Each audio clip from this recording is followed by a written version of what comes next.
it's the proudest day and the proudest time in the seat of a rally car, because that day and that hour and those minutes, I got the bit between my teeth. You know, I really stood up and was counted and said, this is not getting away. I remember when we pulled on our helmets and Donald says to me, what are we doing? I said, we're going for gold, Barrett. That's all we said. I can still picture that run. That was just the best run ever.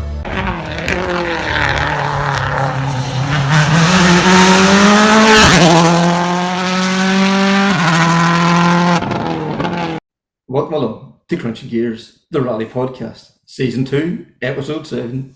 Connor, we're at that time of the week again. We are indeed, Kevin, and another busy, crazy episode. Yeah, I don't know where we're going to end with this.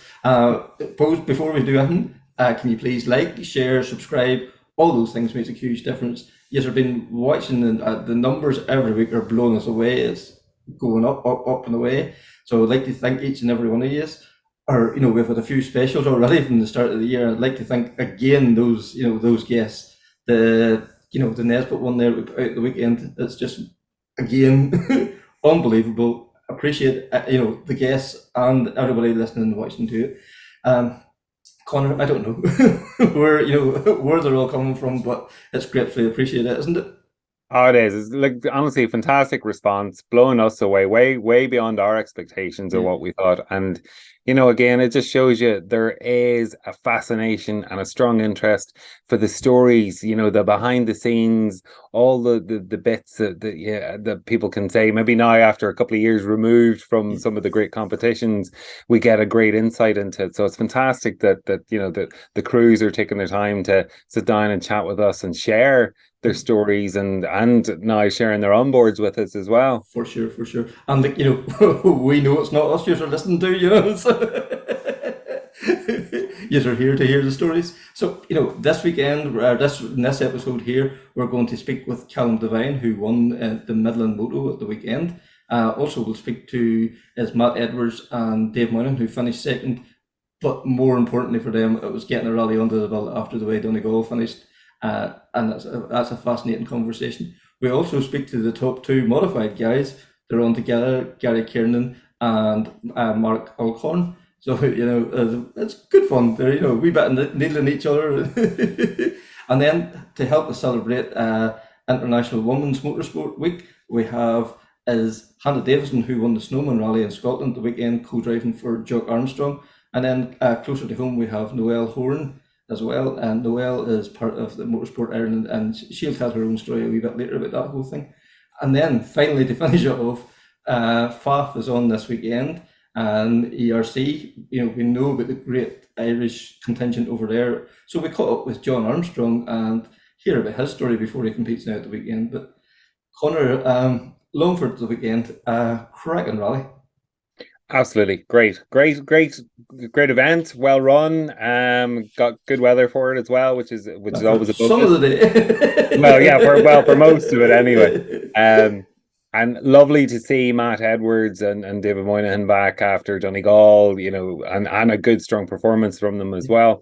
And then again, lovely to see Callum Devine back on it again. That was a fantastic drive, and just that he's had a good, strong, clean run with no niggly technical issues or anything.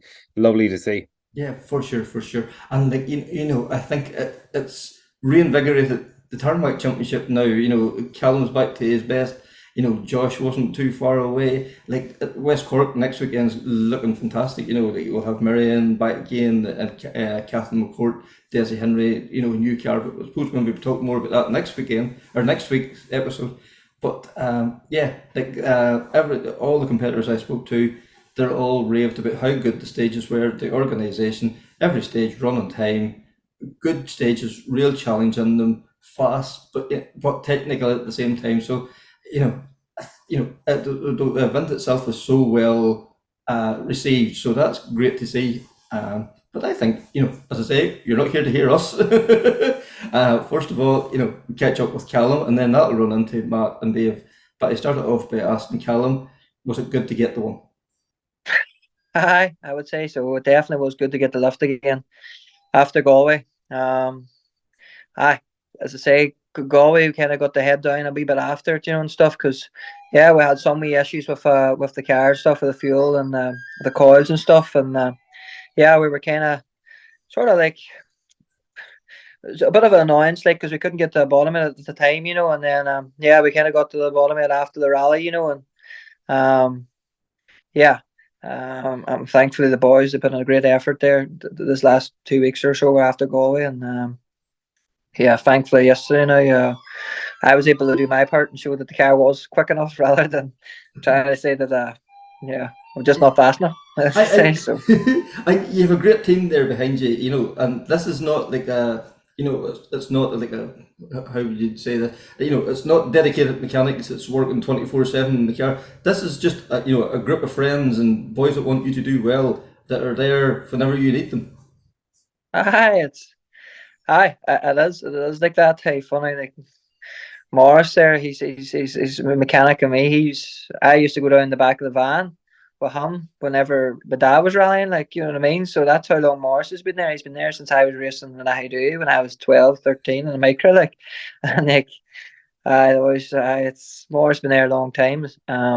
So it's great to have all them boys there, and they know me answered out, and they know what I want, and etc. So it's good. And like my mate Horan there, he's on board, and he's good mechanic, and Dermot as well. And we have the likes of Noelle there as well, giving his professional input too. It keeps us all right too. So it's a great team, and everybody pulls together, and hey, it's a bit of crack. And but as I say, they put a big sacrifice in the evenings when they come home from work too, like to get this, to try and make sure that I get the best result. And as I say, at the weekend, like I'm glad to get a result, obviously for myself, but also for them, like, because they can get their heads down too, thinking what's the problem, like, do you know what I mean? So they've got your back, and and they know you've got their back as well too, and everybody's working to the common good. And then that all come together yesterday. Like, do you be nervous then starting out yesterday morning, like, and still in the back of your head, you're confident this is sorted, but you just want to see the stage times just to be sure everyone's as you want it? Yes. I probably wanted to say, maybe, right, there's no more excuses now. I was kind of thinking, no more excuses. What will they come round to say to Kiernan at the end of the stage? You're still about 5-6 seconds off, Kiernan. What's the problem now? I don't know. Kiernan just completely useless. I don't know. But no, thankfully it was good to get to the end of the first stage, and as we were fastest, like, and we didn't go mad. We just got ourselves into a nice rhythm that we knew we were capable of doing anyway. And as Kiernan says, you're quickest in the first one, so it was a good boost. It was a good boost, and it was probably a good boost for the boys on watching on. He says, we just puck off, and we kept pushing on, and obviously the pace wasn't as simple as that. Like, the Matt was going hard, the two Moffats were going hard. It was nip and tuck, like, but as I say, we were leading from start to finish. It was I was happy now with the performance, and as I say, the guys will be happy too. Like, the car's home there now in the shed, and there's no, get her ready now and do the normal tweaks, rather than a big list of saying, what do we do now to get her ready? So for 2 weeks time. So it's all good. It's good. And the great thing, as yesterday being sort of an extended test, you had dry conditions, and then you had damp conditions, and like whenever it got damp, it got very greasy. So like, you got a real good mix of conditions there yesterday as well. Yeah, definitely. It was a complete, just changed the rally completely on its head. As I say, it was we were the middle loop. It was the grip was so high down there, and the speed was fantastic. Like, it was really, really committed stuff, and then it just, the rain came down, and most of us were not all in full wet tires, like, as I say. So it was just it changed the rally in its head, and there's a lot of shiny tarmac and stuff, just changed it, like. So it was good. But as I say, like, I went to the Midlands, obviously, to try and iron out the wee issues we had in Galway, and try and make sure they were cleared up before we went to West Cork. And look, it was a perfect test. Like, it was a fantastic test. Like, it was fast, committed, probably like it's going to be in West Cork. Stages were good. We got dry. We got dusty in the morning, and we got rain in the afternoon. It was a perfect test, to be honest. And and the competition was top class, like, as you get anywhere.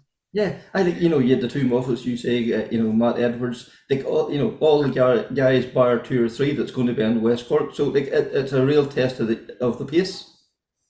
Yeah, definitely. And Yeah, definitely fair play to the national championship too. It got some entry, like it was crazy, like, and I think they had some reserves. So yeah, the pace was great, and we're looking forward now to West Cork. Hopefully, we can push on now and keep that pace, like, and be in the mix again. I can think, we all know how good a rally West Cork is. It's probably arguably some of the best stages in the country, and without a doubt, up there in the top 2 or 3 of the best rallies in the country. Is it an event you look forward to? It is indeed. Hey, I do love West Cork. It's, as I say, it's been my top one, some of my top events. So it will be. It's one I look forward to. It's great stages, obviously, like a classic ring and stuff, and and it's very. I always enjoy going down.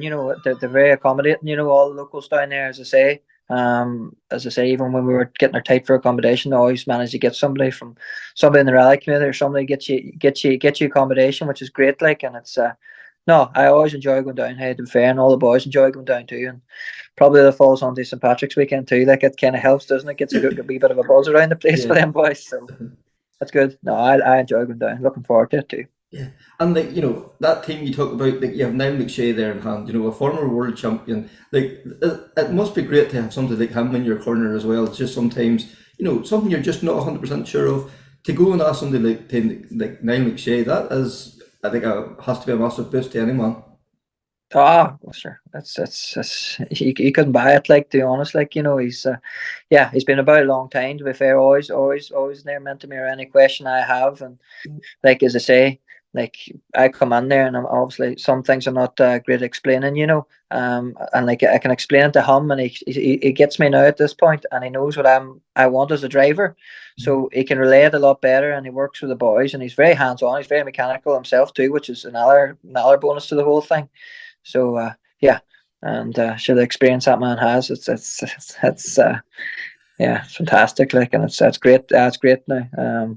I really appreciate to have him there. Yeah, definitely. There's no two ways about it. That was certainly something we needed to do from a personal point of view, as much as there was another agenda for Keith and the Lions group to put a decent performance together for the car. There was definitely an underlying sort of personal factor for myself and Dave to put to rest. That's for sure. So it was for me, there was a very clear plan for the day, and it was good to be able to execute that pretty much exactly, apart from one little brain phase spin that I had on the first stage of the last loop. But apart from that, it was really good. Yeah, and like Dave, from your point of view, I seen the photo you put up on social media last week. Your watch was still set on stage 16 from back in June.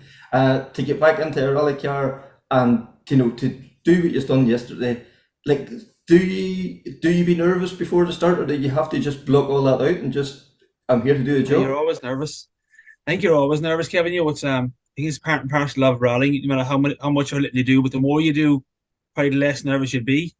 And I had a right sabbatical before Donegal last year, and then get back in yesterday. It was, you said the question marks. I think the more events you do, the more comfortable you are with the timing and the delivery of notes. So that was my biggest concern yesterday. You obviously have the underlying question mark. When you sit in the seat again, is it going to trigger a pain somewhere that you haven't felt in normal day life when you get back in the seat? And unfortunately, I didn't get the opportunity to go to the test at Matt, just too busy at work.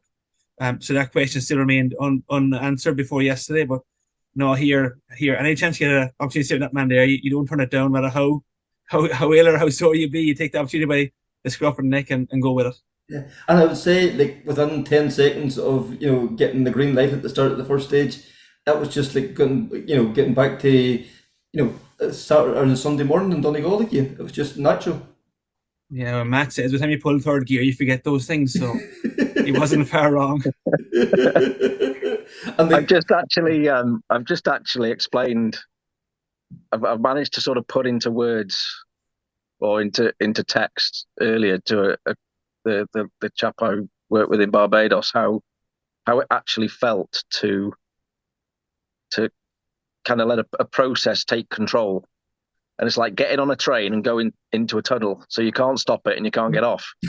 you kind of once the lights go on, and I've got a very disciplined procedure for the launch, and to go through that process, it almost just sets you off down that pass, that sort of that tunnel, and it does just feel like you're not getting off. You just go through the motions, and that kind of, I think, what helped me certainly going into the stages was to have that process to just, as soon as you lock into that, everything else just disappears, and it's quite helpful. And I certainly, went back to that sort of idea quite quickly, and that probably helped the rhythm in the first stage, because all that was familiar, and it just takes you back to a mindset that you adapt as soon as you see the green light.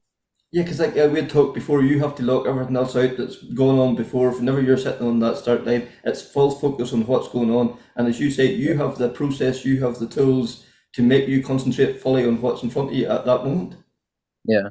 I mean, it's it starts at 15. There's something that happens at 15, something that happens at 10, 7.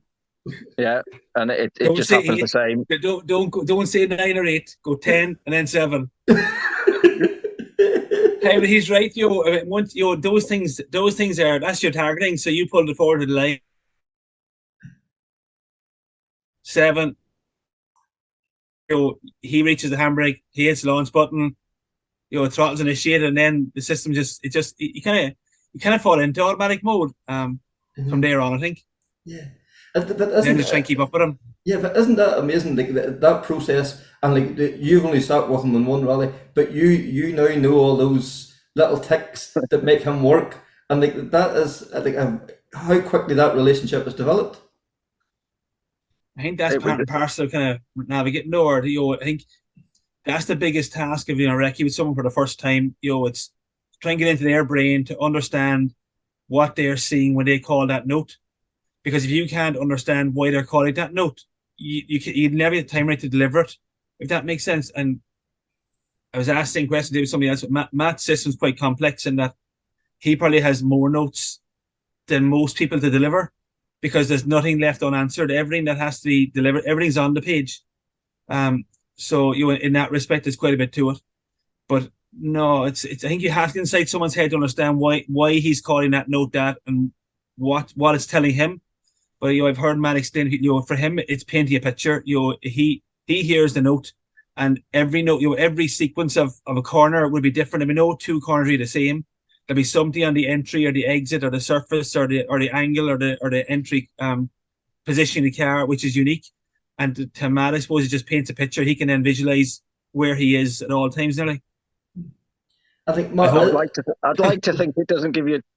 It's more of it's a running commentary rather than lots to say for each corner, isn't it? I think it's probably the best way of you never stop talking, but you never rushed, because I don't like the rushed sound in the car.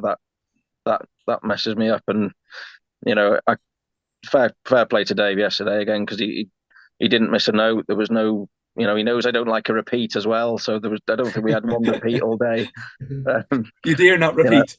You dare not repeat. Yeah. You need that calmness in the car to bring out the best in you as well. Yeah, I think I think I said at the stage end with Kilian, it's very rare that you actually pull off a first stage in the manner that you dreamt it, if that makes sense. Okay. And I think yesterday was one of the rare times I did do everything I dreamt, because again, all I really had to rely on was that process and that thought process that I'd had in my mind for each corner, and I just made myself do it. Mm-hmm. I didn't try anything outside of that, because I didn't have the scope to. I didn't have the seat time to fall back on, that I might try a bit of this or a handbrake there, and just kept it as simple as I could, because that's all I had. My brain would cope with, because everything all of a sudden starts happening a lot quicker than you remember. And it's like the speed those things go down the lanes, it does take some getting your head around, even after the amount I've been down there. And I found even like say 8-9 months out since Donegal, and it was a further 4 or 5 before that. But even on the recce, you're looking at the road and you're going, it's got to go up there, down there, over that bump, turn left there, this, that, and the other. And you think, I'm going to have to back off a little bit for this, because you're asking 4 or 5 things of the car at once. But you go at it over on the rally, and it just does it. And you think, well, these things are just bonkers. It should be throwing it off the road, but it just does it. And I think that when you're in the cars all the time, you grew accustomed to that ability of the car, and it did take me a while to build that little bit of trust in. And I was thinking what I was doing with my feet and my hands, which I don't normally do, because it's that natural when you're in the car a fair bit. So I think that's why I probably had a plan of a limit I was going to get to and not do any more, because if you're trying to still think of those things at that speed, that's when you get caught out. So But we were quite happy where we were at. That, it must be almost enlightening to see, how good these cars are, because probably if now you're doing week in, week out events, you don't really appreciate just, how well developed these cars are. To see it from that wee sort of slight step back, it must blow your mind that the capabilities of the car below you. Oh, it does, and it is hard to explain, for people watching. It's hard to explain how quick things are going by, and the bumps and the jumps and the cornering speeds are just phenomenal. And everybody, I get the question, which car's the best, and it's like, you try getting anywhere near the best out of any of them, it's a hell of a limit that you're trying to reach before you start finding the differences between the cars. And so when you're strapped in it, you're thinking, how can anything go down here any better? It's I mean, Dave probably, Dave hadn't done a bit for a while before Donegal, and then into this one again. And it's probably more shocking to him, because I'm in them day in, day out, in the other seat coaching, and you're left just surprised even at that point. So getting in after so long again must be fairly hard. Yeah, but they're continuously evolving is the biggest thing. I was always said, I said before Donegal or at Donegal, I always thought I would have had a good enough feeling within a car to understand when you're over the limit, or this isn't going to get stopped here, or there's a moment, or so on so. But like Donegal on a Friday, you kind of put it to one side, because you've been out of the car for so long, you didn't expect to have that feeling in the car. But come Saturday, you thought you would have, or I thought I had. But still, there's places where I thought, we're not going to get stopped here or get slowed enough. And then Matt would just release the brake and attack the corner. And it's like, it's mind blowing. Places, Knockalla especially, in that stage in the middle loop on Saturday, and the place I thought this isn't going to work, and all of a sudden it's like, it did work, and it's working more and more and more. And then you become accustomed to it. When you get back into the car again yesterday, different car, different characteristics, but it still does all the things that it's supposed to do and more. Mm-hmm. And that's all coming up through the seat of your pants, basically, too, as well, too. That must be such a weird sensation that, your brain's saying, this is not working, but, it is working, and at those speeds, you haven't even really time to think about it at all. You just have to keep doing it. Yeah, no, totally. And then yesterday, especially, there's one section yesterday, I think it was the third stage of the loop. And it literally was like, I don't know what distance, but it felt like 2 or 3 kilometers. And it was literally a race from between me and him to get to the 1,000 straight. It really was. I don't deny it. It was this continuous head down, and you're trusting that the distances and the speed, that your timing is some way right, that you're going to get to that 1,000 straight before he does. Because the rally yesterday was very, very high speed, but it was high speed technical. So there's a lot of notes in it at the same time. It's not like, yes, you had that 1,000 straight, but it was the only straight that length in the rally. Everything else was 300 or 250 was the longest straight we had. But there was that section before that was like, it was a battle to deliver everything before you got to that straight. But still trying to deliver it, in the order it needs to come in a fashion he can process it. But here it's unbelievable the way the cars have evolved over time, and they're continuously evolving. They haven't stopped. And you hear the same thing. People messaging you that you hear somebody's changed from one car to another, and then there's a whole shock yesterday that the Ford, which is deemed to be the weakest part of the equation in Rally 2 Guys Minute, it's out the window. And all of a sudden yesterday, it's like, maybe it's not out the window. How is he doing this results in his car? But I think like Matt said, it's very true that if you can drive any of those cars to the limit of their ability, that you're not far away from the top of the sheets. Mm-hmm. I think, Mark, you done it again yesterday. You done the same in Donegal, a limited test beforehand. You get in and you're able to set that pace. Like, you were there yesterday, to help to develop the car for Keith. Like, to do that, we know the skill you have, but like, did you even envisage that you would be able to push the car to that extreme yesterday?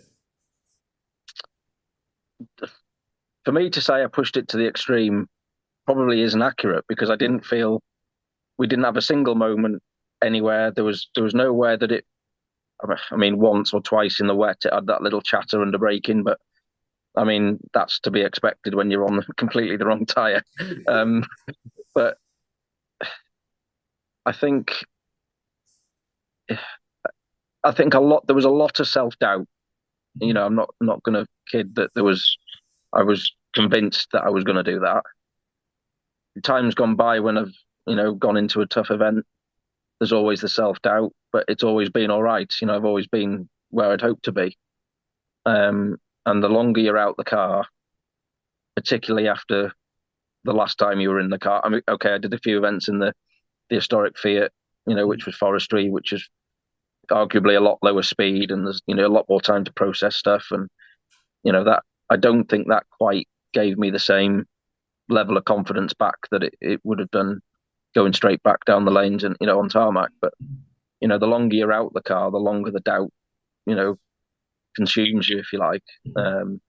You see everybody else. I'm obviously still going to all the Irish events with Pirelli, and you see the times, you see the pace, and you think, I've got to jump back into that, and it's expected of me, and I expect to be somewhere near.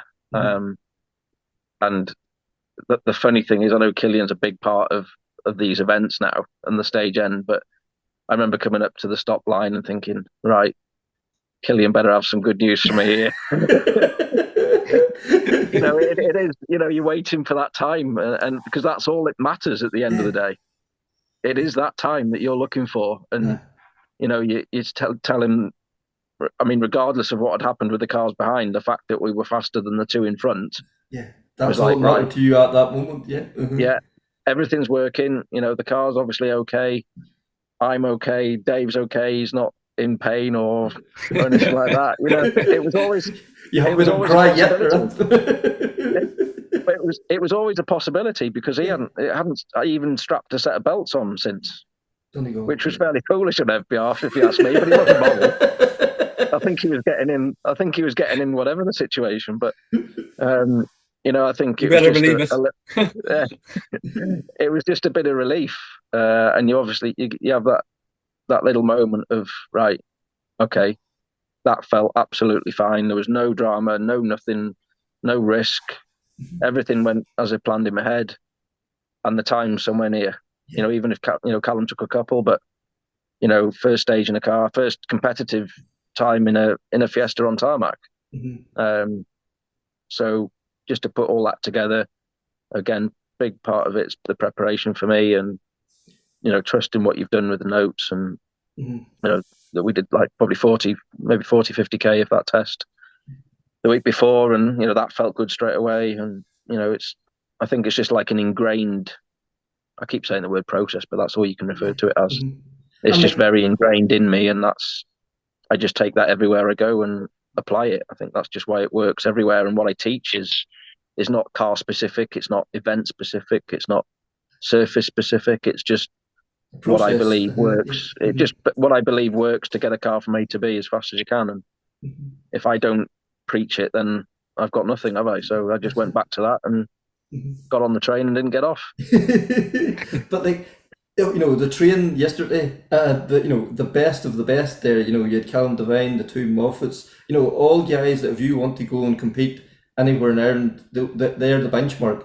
And you could have went to some, easier event to bed yourself in, but I suppose that was the plan, Kevin. That was the plan, Kevin. Oh, right. I'm going to say, you can go somewhere, and get, and get the confidence back, but you don't. They weren't all supposed to turn up. That's very unfair of them. That's why you picked a national event and not a Tarmac Championship one.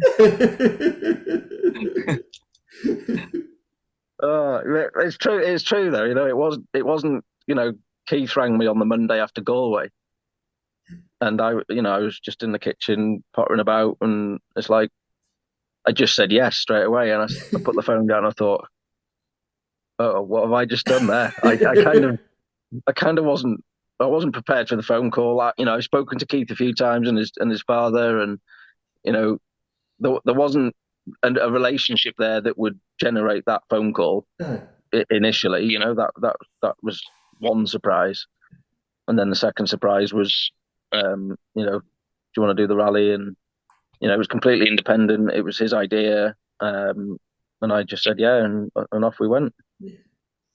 Fantastic, you know, and like for somebody like Dave, for somebody like Keith to put the trust in the two of you to step into their car, like, that's a huge thing for any man, isn't it? It could probably be understandable before last June, considering Matt had never crashed a rally car at that point. But after the mess we let Darren Gash's car in, it was a bigger chance to take, I suppose. But no, here, I'd no Keith Lyons, I'd no part to play in the whole equation, none whatsoever. It was totally, I was shocked because Matt was actually about to leave, I think, on the Sunday of Galway, and my father was holding him and Jonathan back from getting away to introduce them to Ken Lyons, not with any indication of this ever going to happen. And then Matt rang me, said, Keith Lyons asked me to go and do a test in his car. Right, okay. And then do the Midland Rally. Right, okay. So I didn't know where it was all going. So, but no, here, the Lyons family, you know, we all know the people they are, you know, my father navigated for Ken back in the late 80s, early 90s. You know, it's a family who I'd say as rich in rallying history as any family in Irish rallying. You know, they have it's in them, you know, completely. Ken took a sabbatical, came back with the Mark II Escort, still enjoys it. I'd say after yesterday's a hunger for a four-wheel drive car to try it to see what it's like. But no, here it's a credit to Keith, and it just shows the trust that people have in Matt Edwards. You know, in like he says, I think, you know, people see that he practices what he preaches, and I think that's what delivers, you know, the caliber of driver and the trust level people have in him. You know, if you want to trust someone to tell you how to drive a car, there's no reason not to trust that person to drive your rally car, if that makes sense. Okay. So not many would do it, and not many would take the cost of it on their shoulders, and that's something you have to say. Your hats off to Keith, and I messaged him last night, and I'm sure Matt has spoken to him more times since. But I'm forever grateful for it, because at least it's like I said, it's put those demons Donegal to bed.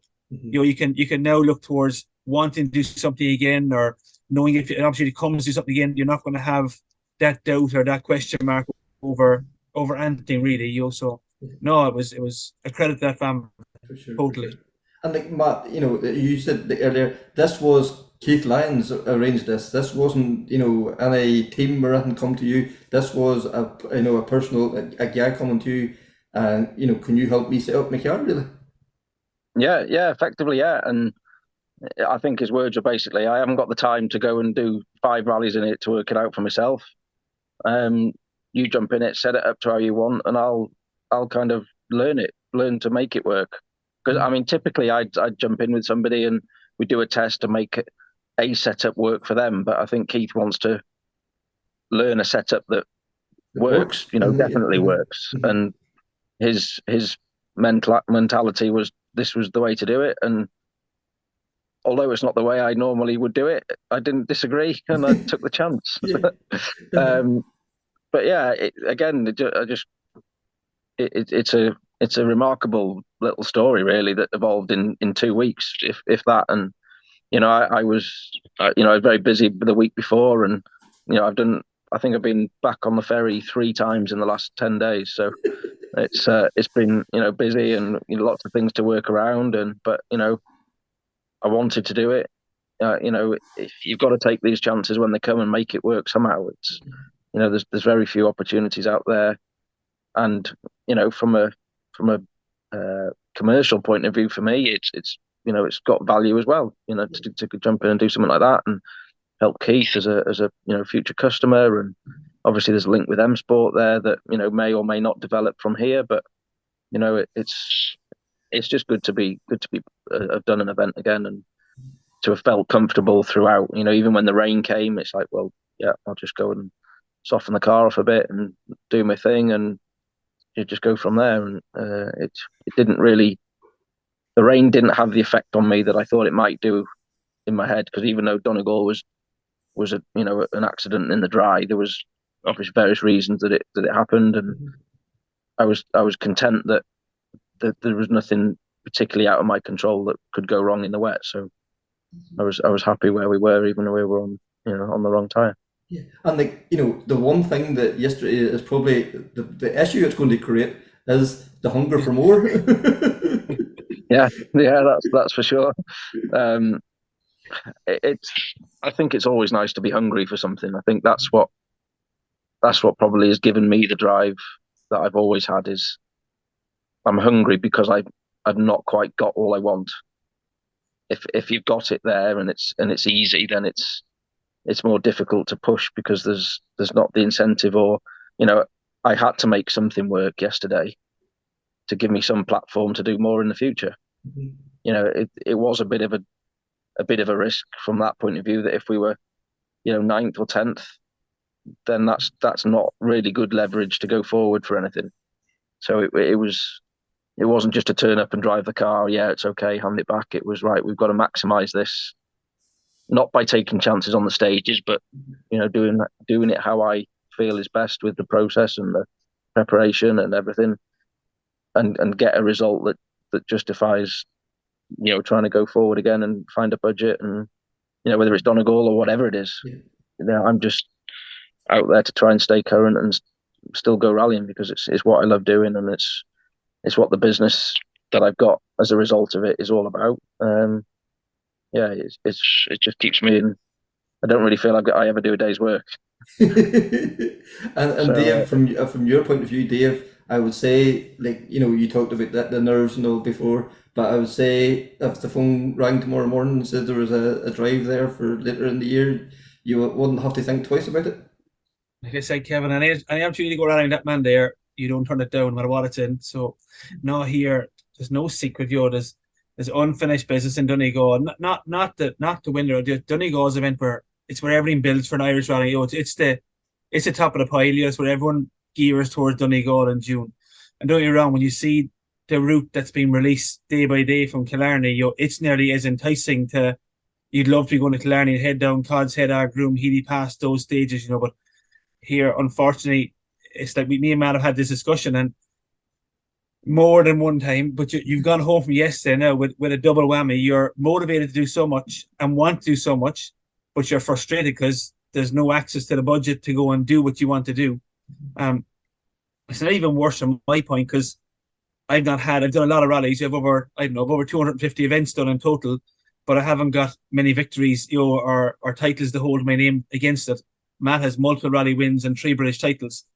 But at the same time, I've won in Killarney. I'd love to win Killarney again. I'd love to win Donegal. You've done it 6 or 7 times, I've had great seats there. I've sat with Kevin Lynch or Garrett Jones, or I've listened to your other podcast with Andrew Nesbitt, and you hear how competitive Garrett Jones was back in 06, and to go back there in 07 with Kevin Lynch and 08 with Chris Meek. They're fantastic times, and then to go last year and again, it was all through together last minute with no preparation, but still to, finish the first day within touching distance of Callum and being right in the mix with Alistair and the 2 Moffats and all those people. It's here. It's all I eat, sleep, and drink is rallying. Yes, I work in this office and I deal with customers day by day, but you still don't want to compete. You want to be at the thick end of it. There's nothing gives you the same adrenaline or same feeling as that there. Nothing. So I appreciate the boys there taking the time, and to hear Dave Moynihan speak the passion that he speaks about getting into a rally car, just wanted me to jump into a car, No, that would be a disaster. But I know. Also got a chance to catch up with Gary Kiernan and Mark Alcorn, first and second in the modified at the weekend, and the times these guys were setting, and some of the other modified guys as well were setting over the weekend. That's fantastic. It really is. But anyway, started out by asking Gary, was it good to get the one at the weekend? Yeah, surprisingly very good. We had a lot of issues with the car during the week to try and get sorted and get ready on time. To be quite honest, I thought our pace wasn't going to be there. I started half using it as a warm-up. I was hoping by Sunday evening be on the pace. When we come out of the blocks as quick as we did, I said I didn't want to let that go, so I kept the push on the whole way through. And Mark was leading most of the way through, and then when the rain came, we just got a bit of a jump on him on stage 7, and he had 1 or 2 small mistakes which let it slip on stage 8. Now, if we had to get through 9, it's hard to know. It could have went either way. Yeah, and like Mark, from your point of view, you have to be happy with the pace that you showed at the weekend. Like it was the two of you were, it was like unbelievable the times that were being set. You were like in the top 5, 6 overall, and against a quality R5 field. Aye, the pace was very good. The pace was still coming from Galway there. My pace, it would have been around that. Wee bit nervous in the first 3 stages.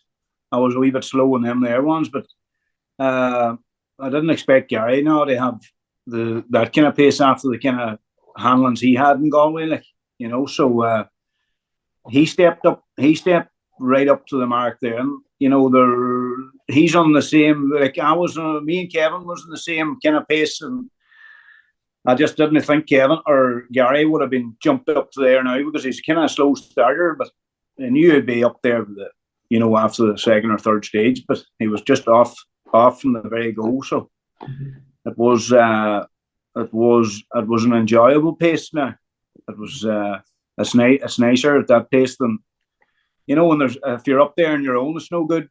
If you have a battle, I think the battle brings the best out of you. That's the kind of the good thing of it. Yeah, and like Gary, you'd even admit yourself, you've always been kind of like slow out the blocks maybe in the first stage. Is that something you've worked on to sort of to try and get over that hump? No, well, sometimes most of the time I'm slow out of the blocks. I don't know if it's more a cautious side of things. Generally, I don't put much marks on the car. I touch wood with that one. On gas, but generally I'm a bit cautious to start, and then I get going and work from there. But I probably put that out the window, because I hadn't really got time to think about the rally now much over the week, and I had no expectation going down. Usually when you build yourself up with expectation and then you're a bit nervous and stuff like that, even with all the rallying that's been done, you still have the nerves. So you just not try and overdo it on the first one and get your rhythm. But it just seemed all fall into place for us, and the word going Midlands. Yeah, and like when you look at like the quality of the field, like there was whatever, like it's a long time since the first Mark II was in like 20 odd, and then you had David Bogey, yourselves, the what you call them, Egg, all those guys, like an entry that you'd have been happy to go and watch at an international event, never mind a round of the national championship. Like does that make you sort of, now you're pulling on the belts going out to the first stage? Is that are you going there with that mindset? You have to be on it right from the word go. Maybe Mark, you'll take that one first. Looking at the entry, when I seen it, I thought there'd be only about 4 of us there, and I seen the entry. Then somebody texted me, and I went, Jesus Christ Almighty! I think I might just stay at home. It was nerve wracking. Hey, even going to the first stage, I was wondering, maybe Galway, maybe the boys weren't on a pace in Galway, and maybe the weather kind of suited me better, and it was kind of a hard. It was like, where are you going to end up? Are you going to end up on 4th, 5th, 6th, or 7th? I could have ended up anywhere. Mm-hmm. But no, it was kind of, that's why I was a wee bit nervous going out onto the first stage, just with a new navigator and everything, and that was kind of the problem. What's that? Leave the dog's ties alone, will you? I had the ball in my hand and I was squeezing it. Brilliant. And Gary, the same to yourself, like that, is there a difference in the pace in the international rallies than there normally is in the national rallies? No, generally not. Well, everyone probably builds up to Donegal. That's what everyone talks about building up to. Mm-hmm. But the way it's gone now, I think every rally has that pace. Like, it's sort of nearly trying to perfect every corner. Like, some of the boys had said to me, it's now like racetrack perfection on a stage. That's what everyone's aiming for now. So it happens anywhere you go in the country, and it'll be the same in West Cork next weekend. It'll be just out of the bat, who's the quickest. But you have a long distance to try and do it on. You have an extra day. And I must compliment Midlands Motor Club, because that was a savage, very well run event, and it's the most organised event I have been at in a long time. Because I was chatting to other competitors, and every stage ran on time. you know, and I don't think there was a stage lost the whole day. I think that says a whole lot for the organisers of the event. Yeah, they've done a mighty job. Arrow's organisation, time, service was good. Not big road mileage. Everything organised. You're out. You had much time in between stages. You're back in. We got a good got an hour service each time we come back in. Time to relax before you go again. I just thought it was very well run. Yeah, and I'm sure Mark, you would back that up as well. Oh, definitely. I thought going out to the stages, like we were probably rolling up at some of the stages, and it was like where the belts was on, you were away straight away, and it's a nice thing to happen that there, you know, it gets the nerves out of you. But no, it was well run. Hey, everything went kind of smooth on it. It was a well run rally now. Mm-hmm. And you know, and like with the dry conditions, like dusty in the morning, and then it turned damp. Like that, you know, probably you have to be well on your game because you have to have the dry setup. And do you change the car at all when the rain come down, or is it just to change your tires, or is there a change of mindset as well? No, I had a real problem because we went out with the same tires we had on the last loop with the softs and the mediums. And they're brand new tires, and they're only 4K to the start of the stage, and there was I couldn't get no scrub on them at all. So I got underneath the car, and I was fucking soaking getting back into her, and I changed the settings on her. I put her back down soft there, about 4 or 5, maybe 3 or 4 clicks on the front and the back. I knew it still wasn't going to help me with the tires, like, but it was you couldn't have just jumped onto a super soft or something all round, or a super soft and a soft. You could have lost the rally. Like, we didn't know. We only knew it was raining on the first stage. We didn't know it was going to be wet on the second or the third. Like. Mm-hmm. Yeah, and Mark or Gary, I suppose it's the same for yourself. It's so difficult to pick a tire in those conditions. Yeah, well, I was planning on going the harder, and then I got word that there was a bit of rain out there, so I went the same choice as Mark. So I wasn't really bothered what everyone else done once our 2 tire choices were similar enough. Mm-hmm. It was all to play for, you know, that sort of way, where the preferred choice would have been like a super soft front and a soft rear rather than the soft and medium. The pace would have jumped a lot more if you had the right tire. It was just sort of managing your grip level until you could get the heat in. So it's like 2 or 3 kilometers on braking and stuff, and even corner speed your car could snap. But then you're trying to soften off your car to help with that. But on the harder tire, for, you know, you're talking about 8 or 10 degrees, and the abuse it was getting with the speed and the dry, you can't expect that to work in a soaking wet road either. Like, yeah. I know, and the weird thing about Sunday, there was section of the stage wet and there was parts of it dry. Like, so it really brought tire management into play, didn't it? Yeah, a lot of it, even in the wet there. In the dry, you can come down from flat out nearly to the one board and stand up on the car. You do that in the wet on a harder tire, you're just going to be a passenger. So you have to use nearly more your engine brake and gearbox brake earlier. But then when it was dry, if it was wet wrecky, there wasn't that many shiny spots, but there was a lot of slippery spots from the rubber from the dry road as well. So that left it, you come down, this time you brake too early, the next time you brake at the same point and you're braking too late. So it's just hard to get a balance without going off. Yeah. And like Mark, this is probably where the likes of Gary has a bit of advantage on you. The amount of like rallies he's out doing, like you've limited, you know, you're only doing maybe 4 or 5 events a year. For the likes of Gary's doing a few more. Like, he's more used to the changeable conditions. Do you feel that's like a disadvantage to you, or do you don't mind that really? No, I don't mind that. No, that comes with knowledge of rallying. Like, you know exactly what you want in the car whenever you see the roads. But it's hard to do that in service. It's hard to change your tire. Like, it is a good call, but then it could be an absolutely disaster of a call. Like, but no, I don't feel like I'm at a disadvantage at all. Even you're only out a couple of rallies, we still know. I still know what way the car should be on a wet stage and a dry stage. I know myself. I do my own settings, and I don't say nothing to nobody.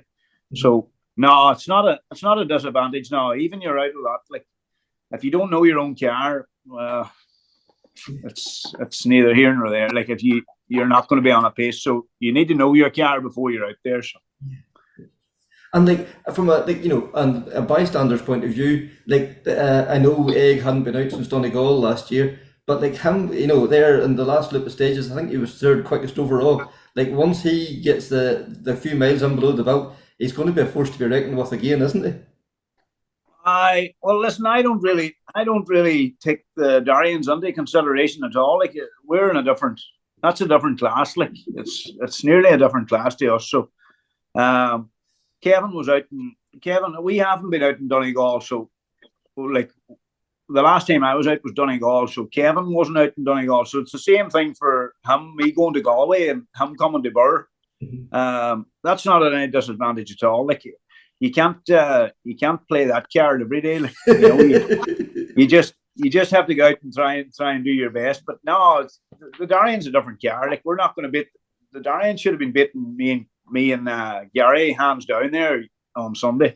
I thought he would have been clear a couple of minutes on us, but I don't know what happened there. No. And Gary, from your point of view, like I know Kevin supplies your engines and all. Were you surprised by his pace at the weekend? No, Kevin's a very smart boy. Like he's just out to warm up for Donegal. He'd be playing with us. Like we'd sit there, and when he gets the grip in, when he gets going and gets warmed up, like no matter, I think if we do a rally, if I have nearly like a perfect rally in Donegal, 3 perfect days, I still think Kevin will be like 2 minutes up the road further. He comes out, he's smart, he generally doesn't put a mark on it, and he beds himself in, gets back up the pace.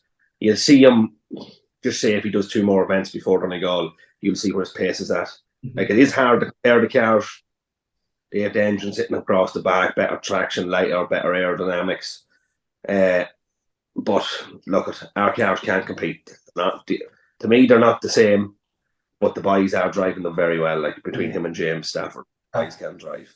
You can't take it away. The guys can steer, and like that, we're just looking at modified now in general. Like every event now, there's somebody else coming up to stepping up to the plate. We had the Richard Moffat there towards the end of the last year at the start of Mark this year is just it showed signs of in Donegal last year.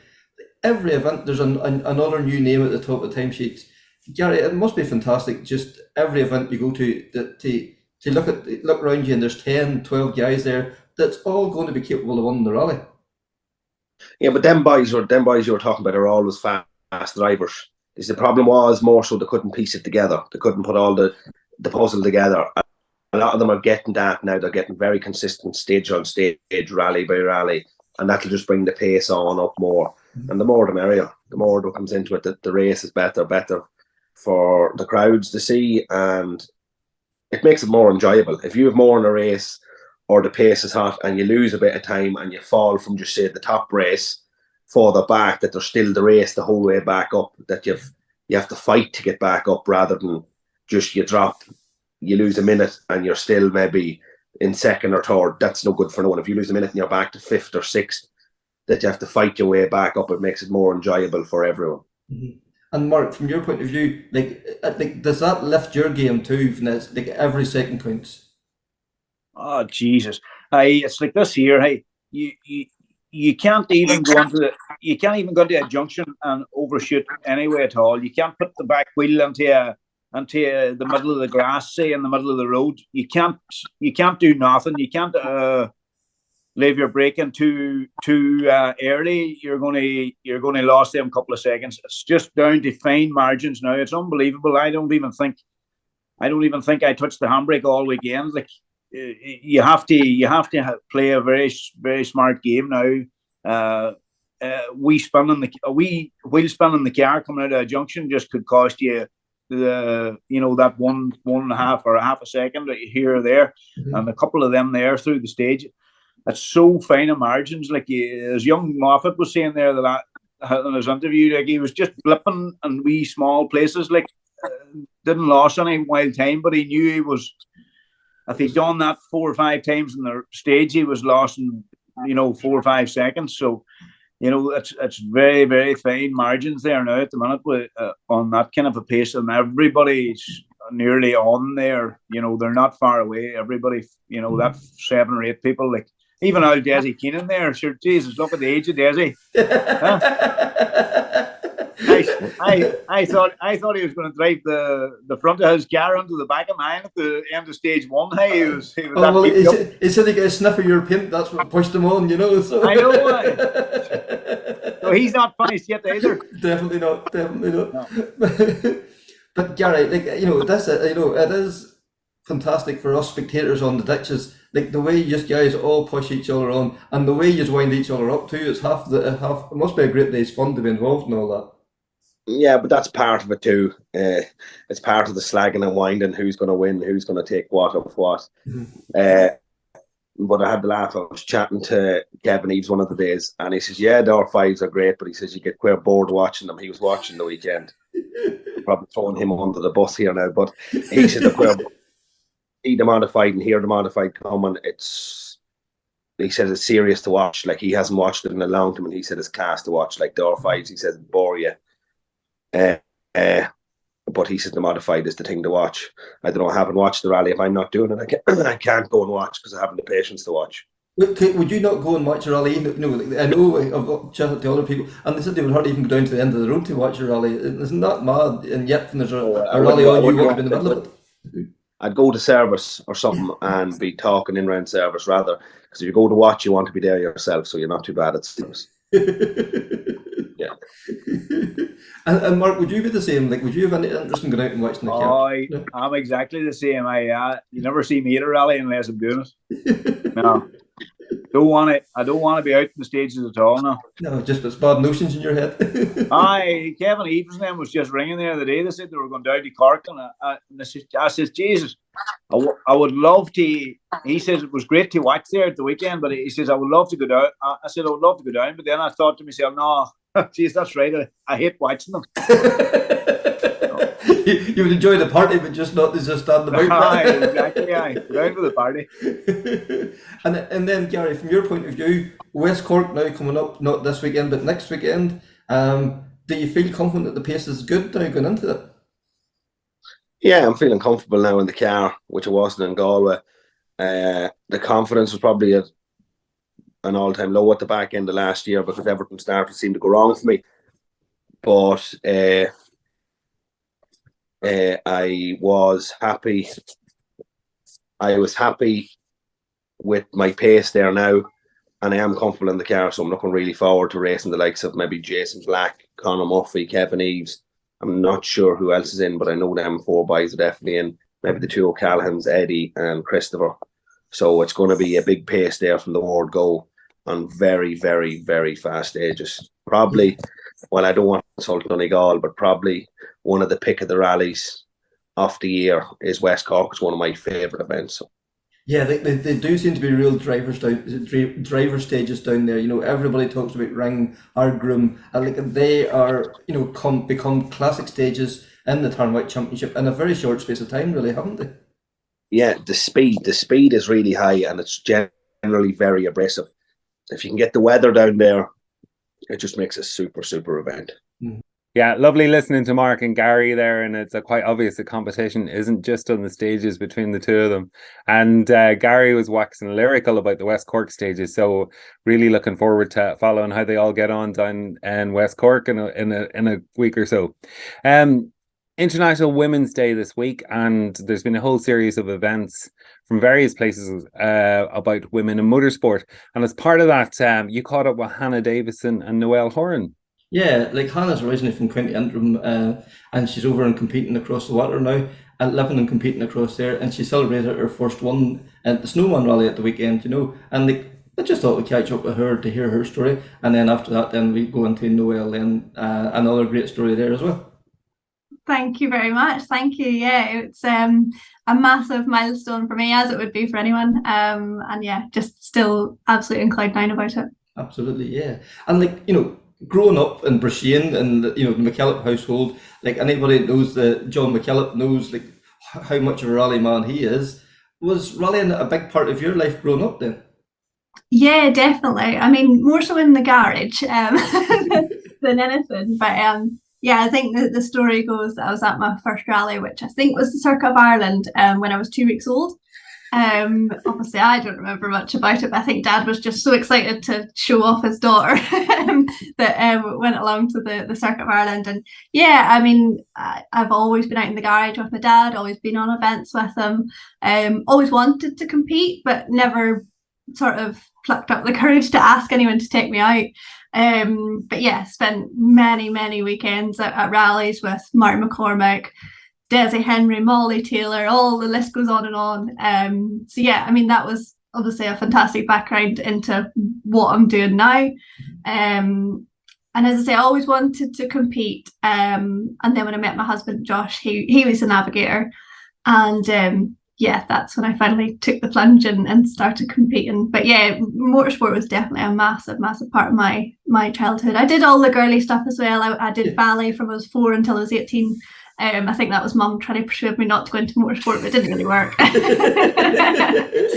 yeah, it's always been a massive part of my life. Yeah. And like bad enough, like your dad out tinkering in the garage, like Circuit Ireland, basically, or the Ulster Rally, practically went past your door. Yeah, definitely. I mean, I'd love if they would go back there. I'd love to do that stage. We never seen it live because we were always in the service area in Antrim. But yeah, it's just that was amazing. The few years that went past basically our front door. Yeah, that was like Ernie Graham broke down on that stage. The last time the Circuit Ireland used it, and it was amazing. Like he lived a stone's throw across the road, and there he was broke down on his own stage. Yeah, they're quite often the way, isn't it? Unfortunately. Yeah. So, like, you've been competing now for 9 years, I think it is. Like, what up to this weekend? What has been the highlights for you in those years? I think one of my biggest highlights and probably my biggest break, I suppose, was going out to America and competing with Tom Williams. After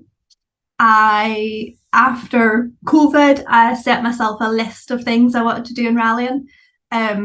Number 1, compete in an R5 car. Go abroad. Win an event was on there. Win an event was actually one of the last things left on my list. I'm going to have to add a few more to it now. But yeah, so I mean, going out there was just incredible. It was actually supposed to be my husband that was going with Tom.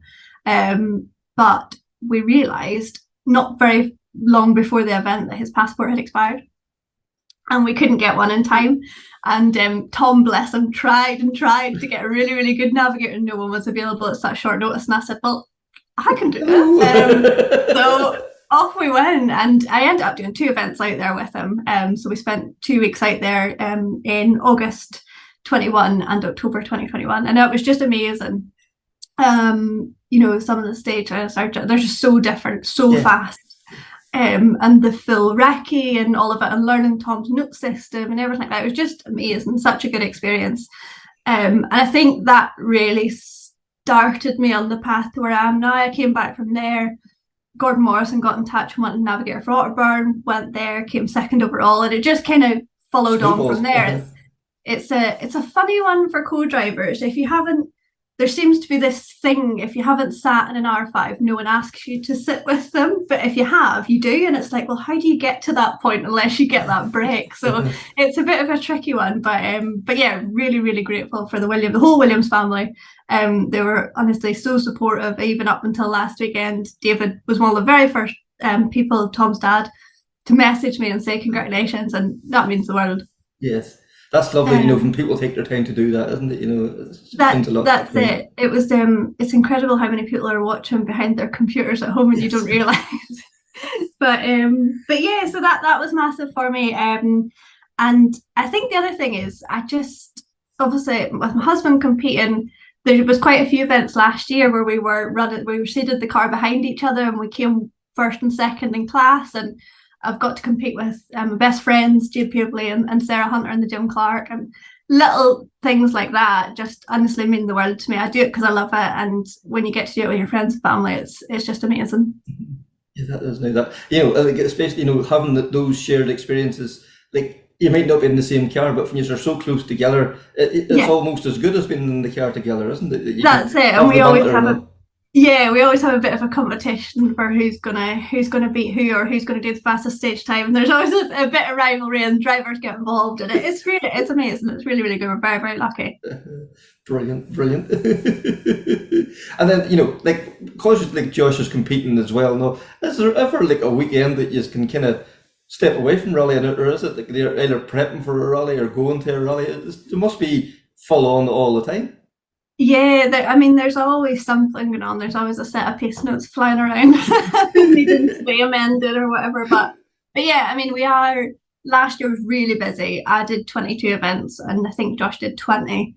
Obviously a lot of them crossed over and we were doing the same event, but yeah, it was really busy. But it makes your weekends, when you've got nothing on, or if we head away in the motorhome or whatever, it makes those weekends even more special, because we are so busy in between times. But to be honest, we wouldn't have it any other way. The winter seemed quite long this year, so we were definitely ready for the Raponian when it came around. Yeah, and not only do you compete nearly every weekend, you also work in motorsport as well. Yeah, so I'm the operations manager at the Forest Experience Rally School. Ross Leach, who's one of my best friends, he took me on straight out of university. I co-drove for him for years, still do when he does events. So yeah, that's like my main thing. But I'm self-employed, which works really nicely with the co-driving. So like the America situation, I can do things last minute. I can work anywhere, anytime, drop everything and go, and just work on the go. I also do some scheduling and logistics and management kind of stuff for Gary Pearson. So I did that last year for his BRC campaign, and I'm doing the same this year, and that's a really great team to be involved with. Really friendly with Gary, and we've just got on really well. So yeah, I'm always kind of doing something to do with rallying. Yeah, I can imagine the breakfast table. You know, it's not just pass me the milk; it'll be two left. It's a running joke that I text Josh and tell him what time's tea's ready. Tea's going to be ready, and he's not to be OTL is a standard one in our house. And like the one at the weekend, you know, like you said how special it was. That's your first one. Like Jon Armstrong, like he's such a character. Like he's been a mainstay of the Scottish Championship since, I don't know, God was a boy at this stage. But he still seems to get the same buzz and enjoyment out as the first day he's competing. That must be infectious in the car, is it?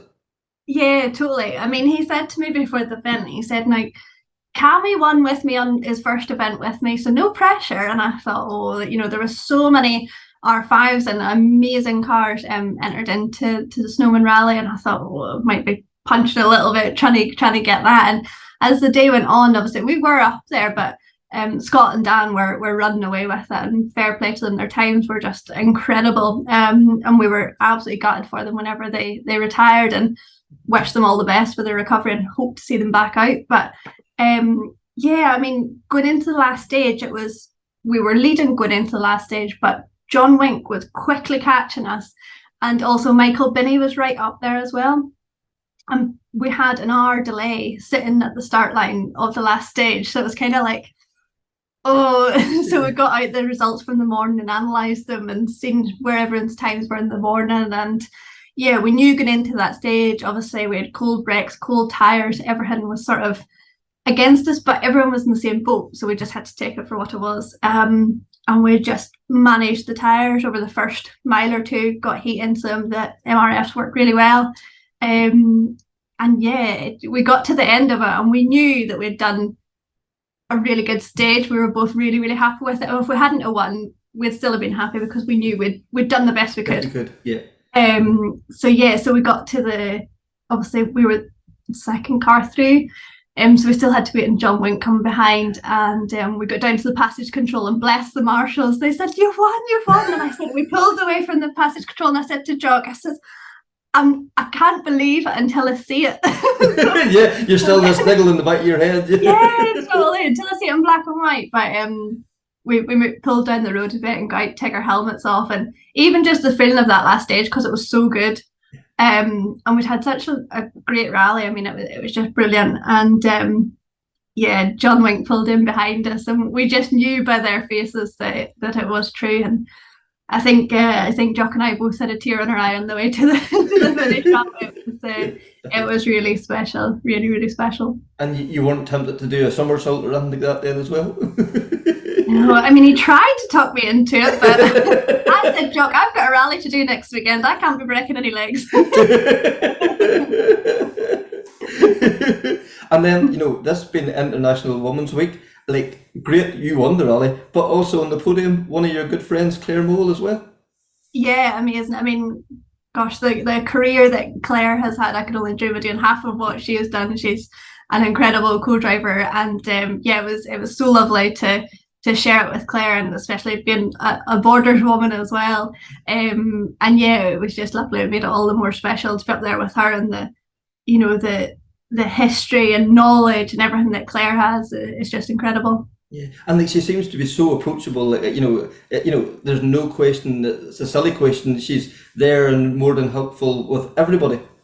Yeah, definitely. I mean, it's I haven't actually competed in the SRC before, so I mean, everyone was just so friendly and so lovely, and of course, Claire's willing to help at any time, even though everyone's in such close competition. Everyone, Claire, Neil Shanks, everyone, Patrick Walsh, everyone involved is just willing to help where they can, and we all want to see each other do well. Yeah, and that is the great thing about rallying, but like, the International Women's Week, like, it's right, and it's such a good thing to celebrate this, because the likes of yourself here at home, with Aoife Rafferty in the driver's seat, and the amount of ladies that's involved in the organisations of events, it can't be understated enough that without all that support, rallying would be in a far worse place than it is now.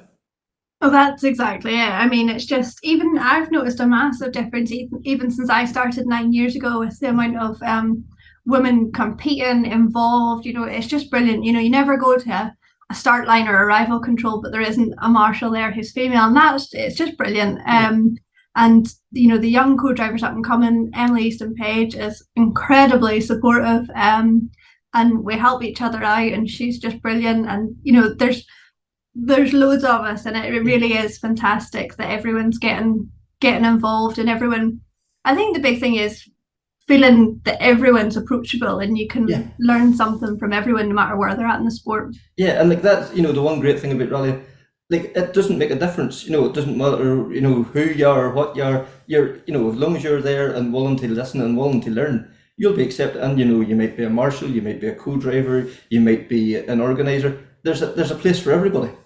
That's it. And I mean, without the countless hours that volunteers, marshals, organisers put into these events, we wouldn't be able to do them. And credit to them, especially, I mean, Knutspalkamilson this weekend, goodness knows what weather we're going to face. Yeah. And those marshals, those organisers will be standing out there, come like snow, hail, whatever, they'll be there. And it's just, we're forever indebted to them, really. Yeah, and like, there's probably ones out there as we speak, driving posts into the ground. Like, this is the crazy thing, that we don't see all that, and even after the event going down, and and stripping the stages down, all those things that us as spectators and you as competitors don't see, that whole dedication either.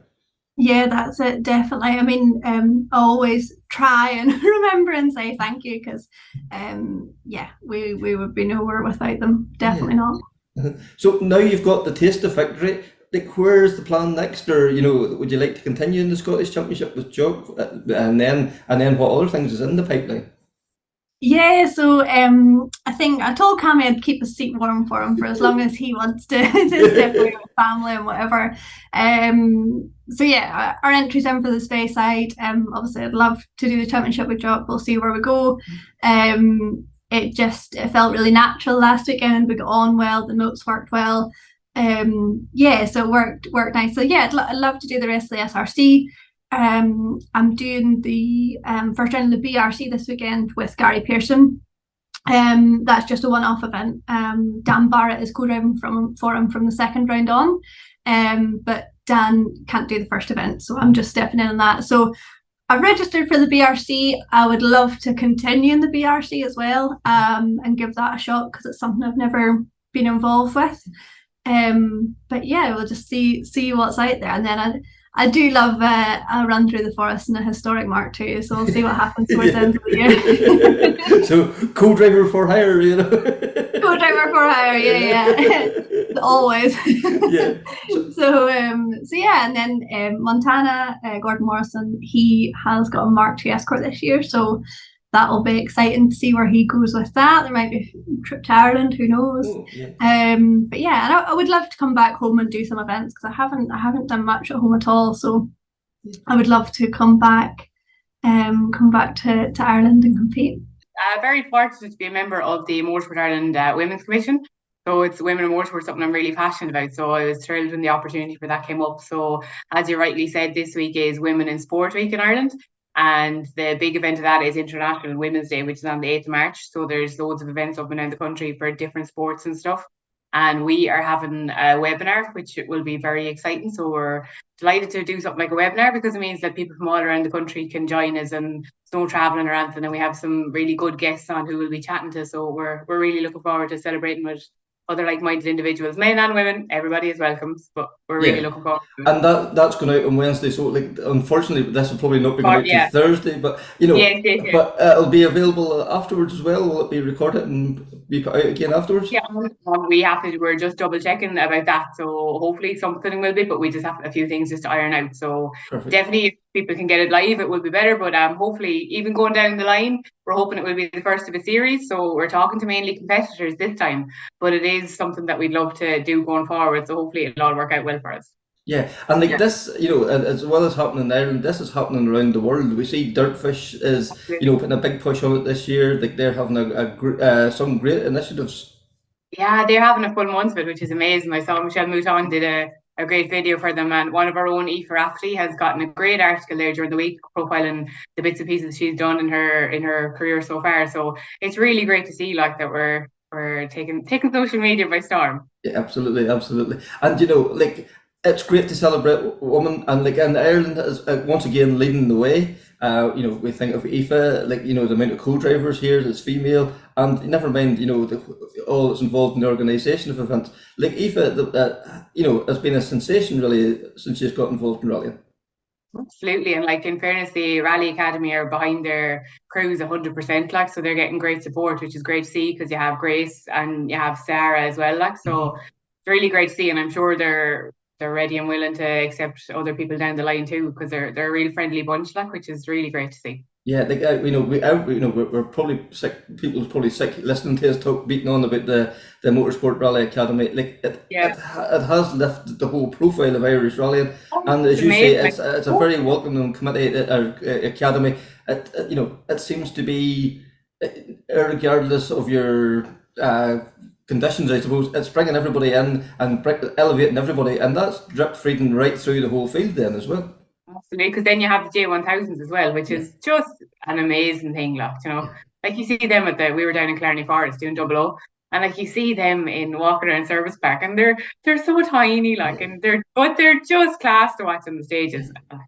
Really, really great initiatives coming down the line. Yeah, and like we've mentioned this before, the Clarny Forestry, the night before they had the ceremonial start, and the Junior 1000 guys were front and centre of it. Like that, what a lift that's going to give them young guys and girls. At such a young age to be so involved in the sport, fair play to them, and the navigators that sit with them, really great people. So fair play to them for taking the time as well. Yeah, absolutely. And then the number of co-drivers. You like to co-drive yourself as well. Yes, yeah, I'm very lucky to get to co-drive with my dad, Pat. We've done a lot of events together, so I've been doing it since I was 17. Dad would have been autocrossing predominantly, so took a break for a few years, and then like a lot of people bought a rally car, and we've been doing it, the bones of 15 or 16 years now. We did 00 for our local event, and then the following year we did our first international event, which was the Eiffel Rally in Germany in a Fiat 121 Abarth. So we're the first Irish crew to do that, which is very cool. And since then, we've just been so fortunate to be going so many cool places. Dad gets invited because he has some kind of nice cars, and I'm so lucky that I get to go along with him, and I cherish it. We knock great crack out of it, so it's such good fun to be going off on adventures together. Yeah, like, getting to spend that, father daughter time together, that's fantastic. But the events you're going to, you must look around and almost pinch yourself. The cars, the Yeah. people, it's the legends, both four-wheel drive and humans as well, Oh, absolutely. Like we were very lucky to get well, Dad was very lucky to get invited to celebrate 50 years of the WRC at Rally de Portugal. And of course I got to go. Nobody else is getting a chance to go. I was definitely going. And we got treated like royalty for the weekend. We were so blessed. Like we got to do all the super specials. We got to go to the gala dinner. So there was us from Tipperary and 19 world champions like sitting in the same room. And like you said, you're looking and you're like, this isn't real. Like, here's us all sitting having our dinner together, and it's insane. Like, and the cars as well, fantastic. Like, and they're so passionate, like that you can go up and ask them and talk about different things. And God, I really like your car. Tell us about this. And it's really great sense of camaraderie. Like anywhere you go. Yeah, 'cause, like, that's what we forget. All these people involved, they're petrol heads. They're the same as the rest of us at the end of it all. They love rallying, and that's, how they got involved. That's why they're where they are, like, so. They have the passion, and that just goes across every country. Like, it doesn't matter where you are, the passion is there. And like, rallying is an international language as well. Like we might not speak the same language, but we know the same terms. We know we can communicate through noises. There's many a conversation that we've had, and then we don't know the language that person is speaking. They don't know, but everyone is thrilled at the end of it. Yeah. It is mad. Like it's worldwide. It's community. It's got such a huge reach, really, hasn't it? Really, really has. Like it brings people together. Like there's so many people that I've met that I would never have met through motorsport. Like, and I think that's something that doesn't get said enough. Like that. Like even on Sunday we were up in Midland Stages, like, and you meet people that you wouldn't normally meet because you're doing a different role, like, and then you create friendships out of that, like, and then you know them at the next event, and it's a really great sense of friendship from going to different places. Yeah, because like that whole community, the backroom community that people don't see on the stages, like that. Behind every rally, there's an office sitting full of people, and that's as vital as car one on the stage. That they all make the things happen. Yeah, and then the people out on the stages as well, because without them, we wouldn't be having stages. So really, really great community of people. Yeah, and going back to the woman in motorsport, it doesn't matter whether you're male, female. Like, you can pull on a bib, you can pull on a pair of overalls, you can get a clipboard, whatever. There's a role there for everybody. Yeah, and there's so much training kind of going on now recently enough that you can, if you're not sure about a role, there's training you can sign up for. Or like the great thing that I find is if you have a question, there's always someone to ask, and they'll be delighted to answer it for you. Like, we have a great club and there's so much knowledge in it, and you go, God, I wonder what about this, like, and you'd find someone to ask, and they go through it all with you. Great patience, nobody'd mind any question you ask, which is really good, especially when you're a bit of a nerd like me, who always has a lot of questions. Like, we all know how good the competition is on the stages, but the fact that they were, world renowned for what's going on behind the stages, that's brilliant as well too, isn't it? So unbelievable. Really, really good. Really, really. Yeah. And then I've also been told you're getting married this year. Yes, getting married, to a man who's also into rallying. So there's a lot of chat in our household most weekends. So it's good to have shared interest. Yeah, and like most older brides, the week before the wedding would be maybe going for their final fitting of the dress. What are you doing the week before the rally? Myself and Dad have actually entered the Eiffel Rally in Germany the week before the wedding. So, as he said, if it's not done the week before the wedding, sure, there's no point in worrying about it. So we're taking it as it comes. So it should be a bit of fun. Last event as a single woman, And like, you can nearly tie it in with your hen party and the whole lot. Yeah, exactly. I'll get a staff. It'll be great. Yeah. But that Eiffel Rally has become an iconic event as well too. Like, again, the cars, the lineup, and like it attracts cars that might never be seen at any other event throughout the year. Like, the first time we did it, it was in 2008, and it was a round of the German National Championship. So like, they had a main field of maybe 100 cars, and at that time they were rallying all those like Porsche GT3s and stuff, and you'd be passing them on the road section. Oh my God, what is that? And there was maybe about 65 of us, I think. So we took over like the town centre, and they had the main field out in like an airport, kind of like a way out of town, And it got so popular that eventually it was able to become its own event. So like I think they got 101 entries in like 24 hours from like something like a massive amount of countries. So I think there's generally in about 150 entries. So you'll have a couple of night stages, and there'll be maybe they tend not to do too many stages on the Saturdays because they place a big emphasis on having a long service. So that anyone who's out spectating could back in, walk around, have a look at the card, and then make it back out again to the afternoon stages, which is a nice thing too, like nice thing to be able to get to see everything, like. Yeah, and then yourself and your dad, you have some very cool cars that you can dip in the garage to take to these events as well. Oh well, I can't take any credit for them. They're all dad and his hard work. But yeah, we have sat in some very nice things, to be fair. Like, yeah, so we generally do a lot in the 131 bars, which is really cool. And then we've done a bit in an Audi Quattro's in like Moynihan colours, which is very exciting. And he has an 037 Evo 2, which is nice as well. Like, very nice car to look at. Yeah, and he got rid of the best one of the lot. He got rid of the ladder. I don't understand it. Your favourite, yeah. I was trying to remember the last event we did in it, because then I was thinking West Cork is coming up, and we definitely were down in West Cork a couple of times because I have a really nice picture from the in Ring Village, the one that everyone gets a picture of. Yes. Yeah, I can't. The name escapes me now. Like, but yeah, I'll never forget my first spin in that. I'd never been in a car with a dog box before, and like changing gear, go down the road, and I was like, this is broken, And we had no headsets at the time, and it was fun on the road sections. Now to be talking to each other, like, but a bit of fun at the same time. And then coming up this weekend in Portugal is Rally Fafe, first round of the Portuguese Championship and also round of the ERC, and a surprise entry with Jon Armstrong through M Sport Poland. Yeah, he's out in the Rally 3 car, so like I caught up with John, just, he didn't know what he was doing this year, so he wasn't going to turn down this opportunity, but again, we'll hear from John. Really delighted to get the opportunity to come back out and get behind the wheel again. I wasn't too sure what I'll be doing this year, but this is a nice opportunity to go and compete with M Sport Poland in the first round of the European Championship with the Rally 3 Fiesta, and it's there's not too many Rally 3 cars in the rally, but we'll be looking to try and get a good feeling with the car and see what sort of times we can punch in, because we done Azores last year with M Sport Poland and we had some good stage times.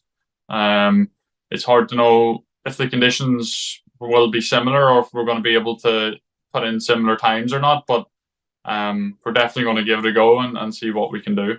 Yeah, the one good thing, well, there's a lot of good things, but the thing is, there's a car you're familiar with as well. It's not that you're stepping into something that you've never driven before, so that has to give you good confidence as well. Yeah, definitely.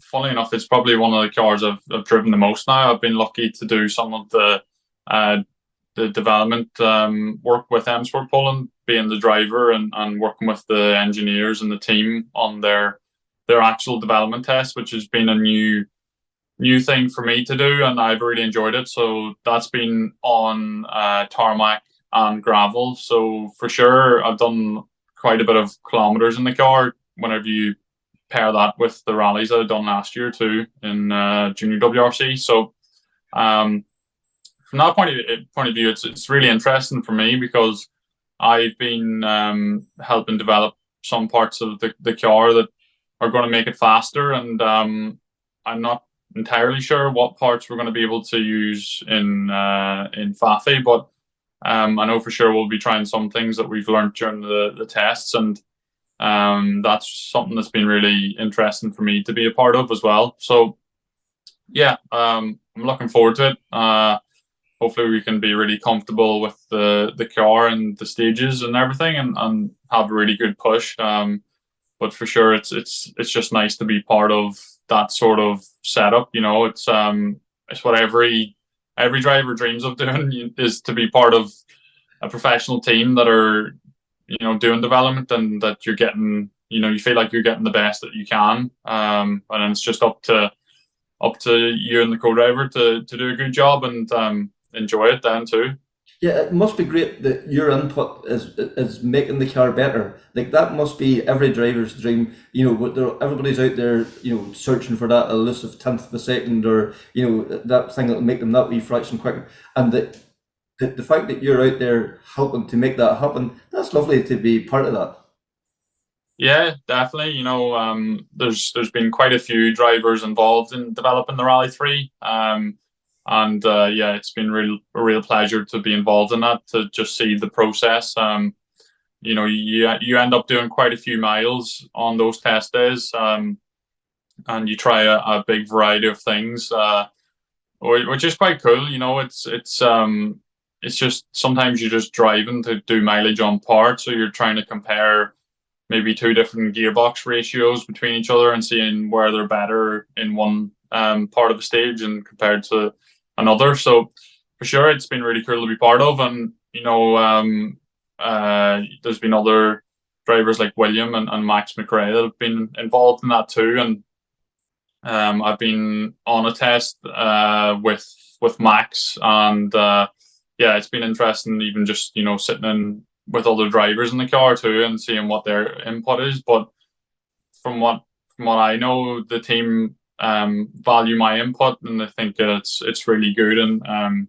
they've been able to take that and make the car better. So for sure, that gives me pleasure and confidence, and you know, you have to take satisfaction that you can do a good job on that sort of area as well. Because yeah, the best drivers in the world, like Sebastian Ogier or Sebastian Loeb or any world champion, they've always been good at being able to set up a car or make it work for them too. So yeah, it's nice to be part of, and hopefully it continues this year. It'd be nice to do some more tests. Yeah, because like definitely just touching on something you said there, you know, that the best drivers was always the guys that could, you know, step into a car and help to develop it.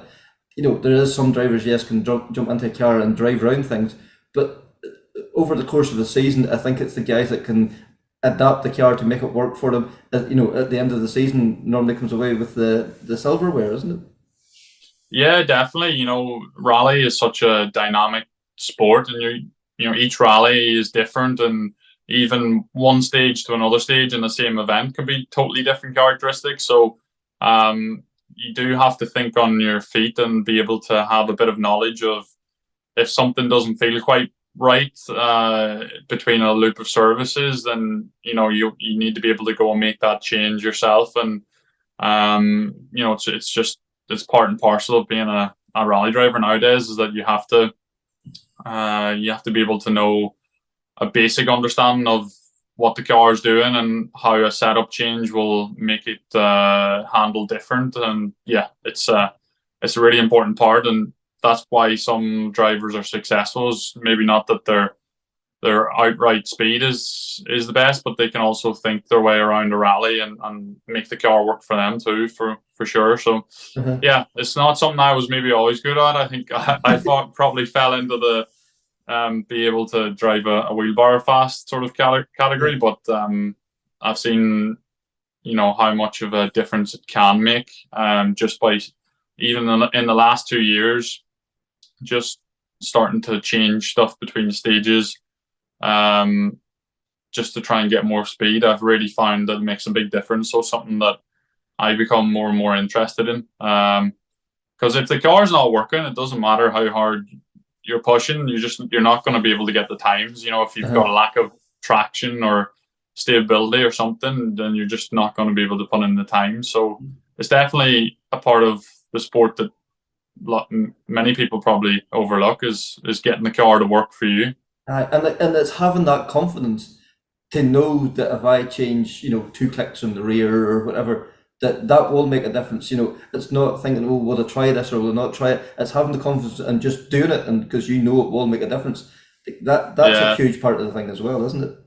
Yeah, don't get me wrong, I've got it wrong sometimes, and it's made the car worse. But you know, sometimes you just have to roll the dice, and I guess if you're scratching your head, sometimes that's the way that you can find a bit of extra pace. So yeah, you just have to be willing to give it a go, and just know that it's the only way to really improve too. But for sure, in rallying, there's so many different elements to it, to the equation, whenever it comes to the output of your speed. So, setup isn't everything, but yeah, it can make a big part of it, and you just need everything to really click in order to get those stage times. And when it does click, you'll hear many drivers say that it feels effortless, and that's the ultimate feeling, but it's always quite hard to achieve too. Yeah, it might not always be the ultimate, but it's getting as close to ultimate as possible for you, I suppose, and that's what you're looking for all the time. Yeah, and it's always going to be a compromise. You're always going to have your car maybe set up so it's somewhere in the middle. It might be good for certain stages and maybe not so good on others, but overall you're looking for something that can work almost anywhere. But yeah, you can go down the road of changing it for every stage, but sometimes the road sections are too tight and you don't have that opportunity. But I think another big part is thinking out your tire strategy well.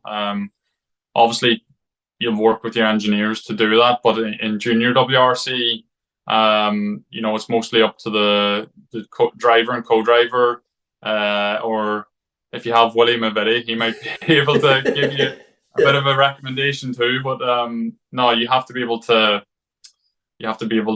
think of what you want to do with the tires and come up with a strategy for that too.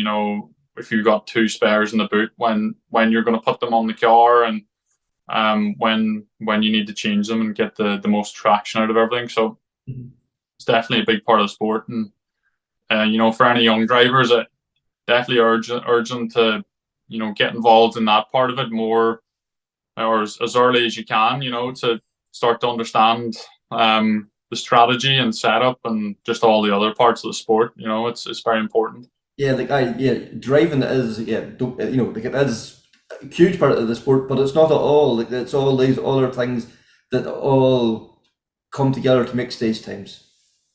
Yeah, 100%. You just have to turn every stone over and see where you can make a tenth here and there, and that's what the top boys are doing. They're putting everything that they've learned together, and that's why they're faster. So yeah, you just have to put in the work, and also there is an element that you just need to build up that experience too, and it takes a bit of time to gain that as well. I was listening to, I can't remember, it was like Juha Kentinen in '98 or something, and his pace notes were basically left, right, and it was so basic, but it obviously worked for them back in the day. But the way even pace notes has developed over the last 25 years too, it's almost now become an art form, a whole complete different art form from what it was before.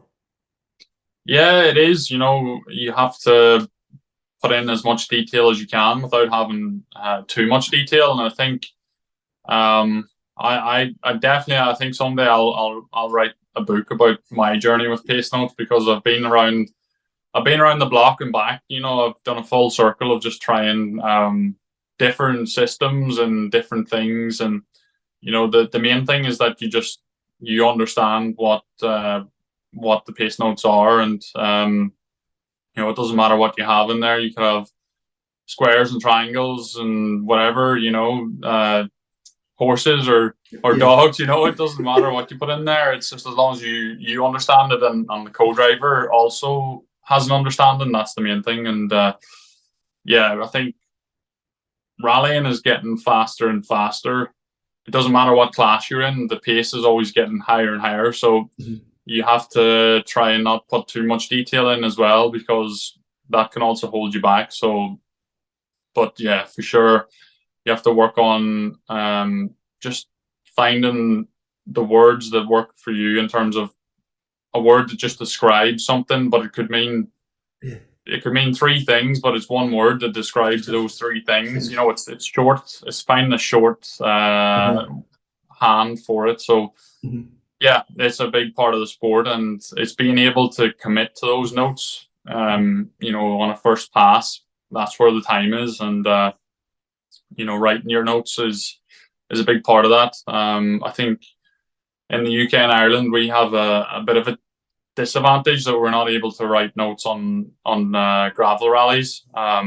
So I think we're on the back foot slightly with that, and also the roads that we drive on are very narrow. So whenever we go abroad, the likes of, I don't know, even Spain for tarmac or Finland for gravel, the roads are so wide. So it's totally alien to the way that we maybe make our notes or see the road. So yes. But then we're very good on twisty and narrow stuff. So maybe, maybe it levels itself out. But for sure, you just need something that's consistent and that you can go to any rally with and that you can drive to and have a vision of what the road ahead of you is going to be, and adjust your speed accordingly. It doesn't have to be too complicated. But yeah, I've went around the block, so someday I'll make a podcast about it, I think. I think I'm just thinking out loud, you said there like going to Finland and the wide roads.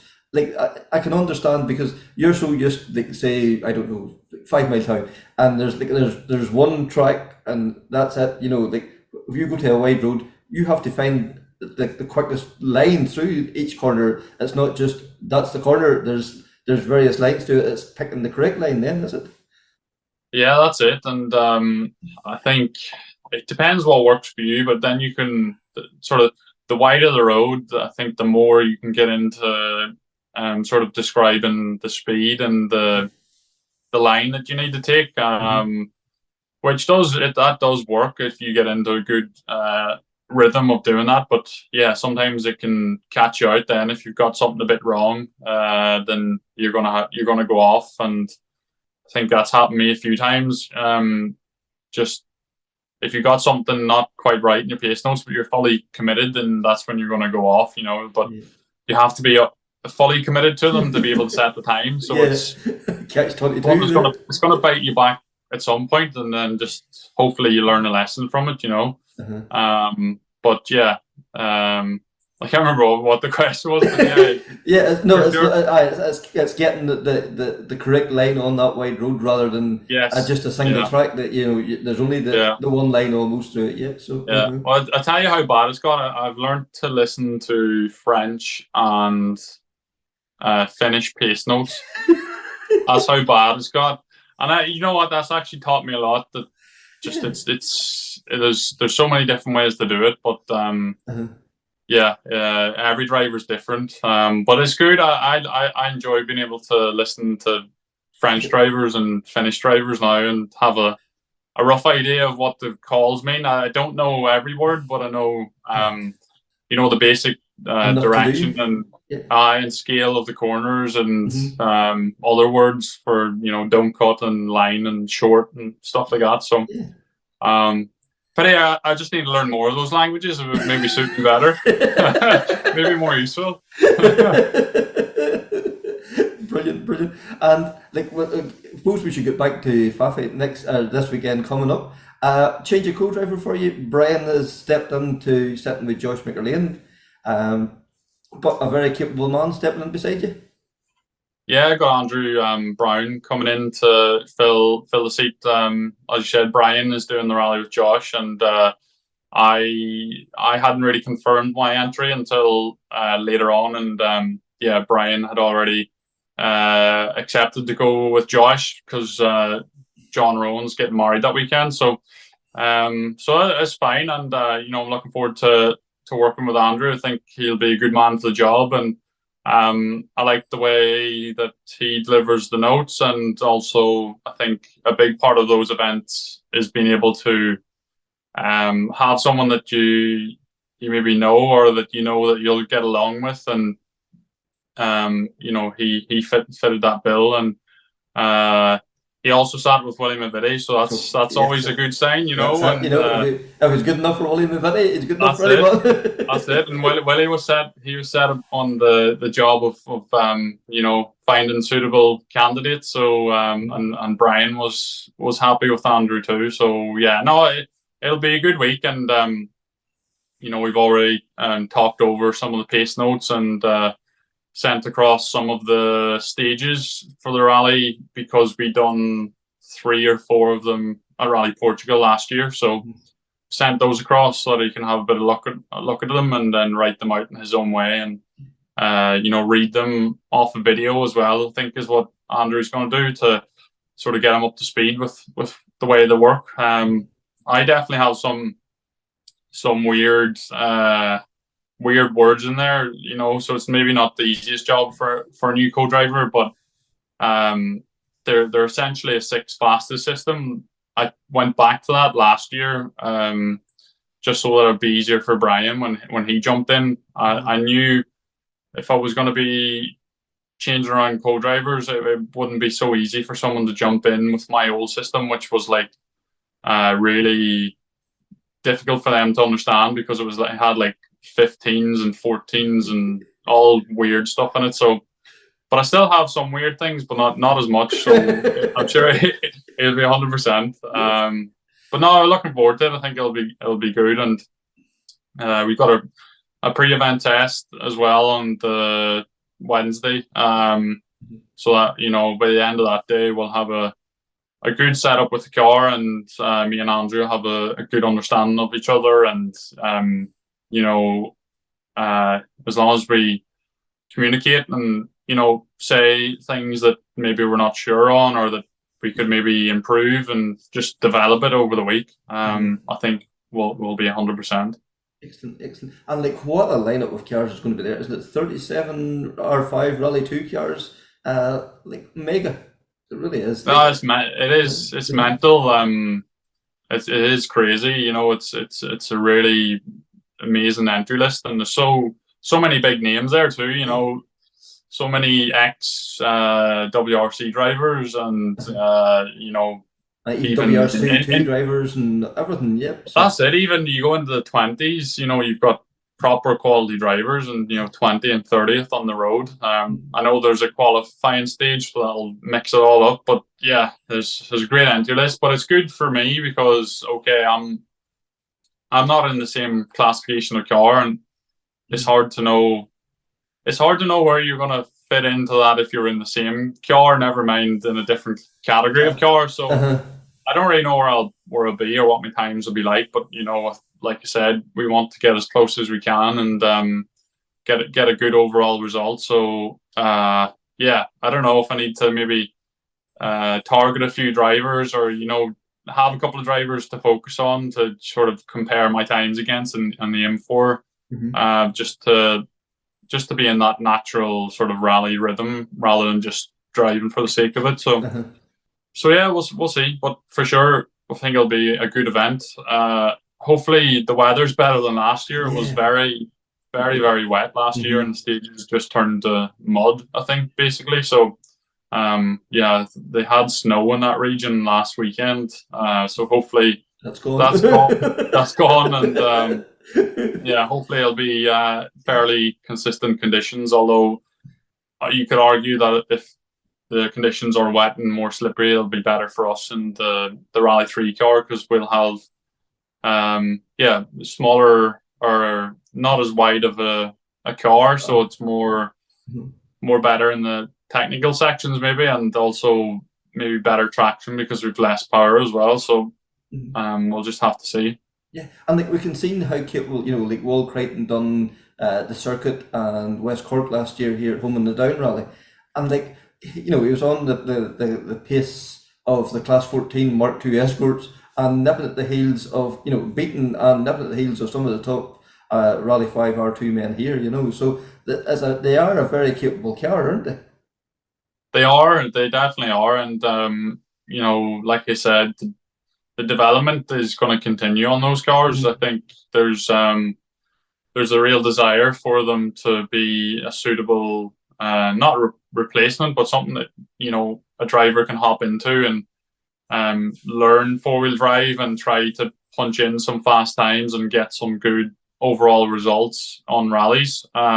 So yeah, whenever the Rally 3 Renault comes out later this year, I think that will really accelerate the class in terms of how competitive it is. I think it's looking like a strong car, but also I know that M Sport Poland are keen to develop the Fiesta even further, and that there's there's a facelift coming for it, and a bunch of other improvements. So yeah, I think it's going to be an exciting class to follow, and this is just another stepping stone in that journey. And I'm happy to be a part of it, and I hope now that I can put on a good performance and show what they're capable of.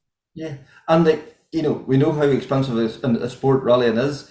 I'm sure that if anybody would like to help out Jon Armstrong to get a few more events under his belt, you'd be more than happy to listen. Yeah, definitely. It is tricky sport at the minute, and it's a difficult time for everyone. But rallying is it's an amazing sport, and we need drivers to be competing at the highest level. And certainly I still have that desire to be in the WRC and European Championship. I know I can put in some good times, so for sure that's my aim. And it's you only have to look at what the guys were doing in Sweden and Monte Carlo that I was racing against in Junior WRC last year. They're right at the front of the field of WRC2. So I would like the opportunity to be able to see if I could set some good times like those guys are. So for sure, I'm really interested in speaking to anyone that's interested in helping out. And we'll keep trying and keep fighting, and hopefully we can do some more events the rest of the year. Yeah, because the WRC2 and the ERC now with the new promoter, it's getting so much more publicity. It'll be, if your name was in that car, you will be shown to a worldwide audience, never mind local audience. Yeah, definitely. I don't know exactly the numbers off the top of my head, but for sure the top WRC2 crews, they're getting a lot of time on WRC All Live coverage, and now they've also got a dedicated highlights package which has been extended. So I think it's a 30-minute show, which is good to see. But yeah, arguably the ERC is even better, because whenever you're in that with a Rally 2 car, you are the premier class, and you're going to be one of the stars essentially if you can be at the top. So their coverage is essentially the same as WRC1 in terms of the onboard cameras and everything. So it's brilliant that the sport keeps developing, and it needs to. The world has developed so much that there's social media and all these other ways for brands to get their name out there, and we have to make sure that motorsport is there, and that we've got enough to give back to sponsors to entice them to come in and get involved. So yeah, it's not easy, but for sure it's the most beautiful sport in the world, as we know. It's just we need more people to know about it. That's for sure. So contact Jon Armstrong Rally, Facebook, Twitter, Instagram. You'll take anywhere. If they even send a pigeon, you'll find it. That's it. Yeah, I'll be looking out the window now. Yeah, great to hear from Jon, and be very interesting now to see how he gets on, not only in competing in Rally Fafe in the Rally 3 car, but also the weather conditions are looking quite iffy. Certainly there's been rain and plenty of mud on the stages, so it's going to prove a tough challenge. That's for sure. Like I seen Paddy Brian had a thing up on Instagram, go to Portugal for the sunshine, and there's like a mud bath behind them, So this weekend coming up, we have the BRC starting the Moto Stages. We also have round 2 of the Northern Ireland Tarmac Challenge at Bishop's Court. It's just been such a hectic week celebrating the huge successes we've had here. We'll hopefully catch up with some of those competitors next weekend. One thing I suppose is jumping out at me from Bishop's Court, Desi Henry and his Citroen, so that, be interesting to see how Desi settles in there, So we're wishing all our competitors all the best of luck in all the events across the weekend. So Connor, that's episode 7 of season 2. What can we say? Until the next time, take care, speak soon, and bye.